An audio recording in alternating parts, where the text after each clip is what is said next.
Now we start with 1 hour chart. Okay, based on 1 hour chart, first we refer to my last video. We mentioned that when the price was here, we mentioned if you want to trade, one of the options was to have entry above this. And we mentioned if in 1 or 2 hours it's not moving, we take out the trade. As we can see, almost 4 hours is there. Now the trader should take out the trade, and even when after the first hour, I give a comment on the YouTube that we start to manage it. All right. That means we have almost 3 hours to take out. If not, no, we should take out the trade. Okay.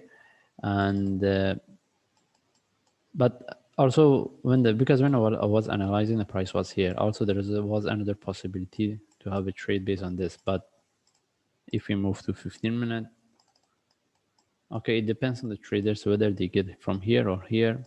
If they get from here, no, they cannot move their stop loss to break even and keep it. If they have a trade above this, no, they should take out the trade.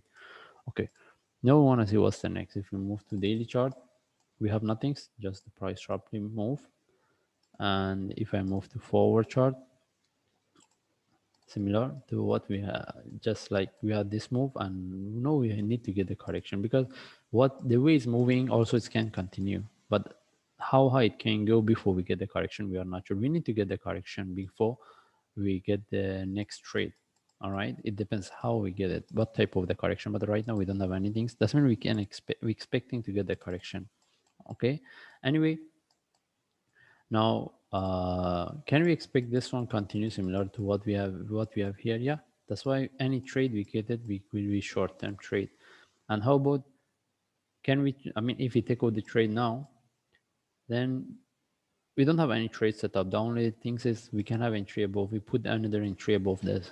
If the traders that are familiar with this type of entry, I mean trade, because if you want to put entry here, the possibility the price can tag and doesn't move is there.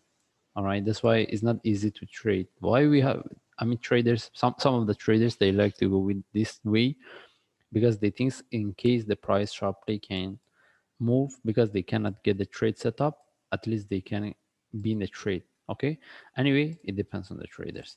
And now for me, I say if I want to get the trade, first of all, if I get another correction similar to any of this, I will take the trade, but right now I don't have it. Or if we get a big correction, for sure, if we get a big correction, for example, similar of this, we will have a better trade. But right now we don't have it. Anyway, we just follow the chart. If I see any trade setup, then I will share on YouTube. Thanks.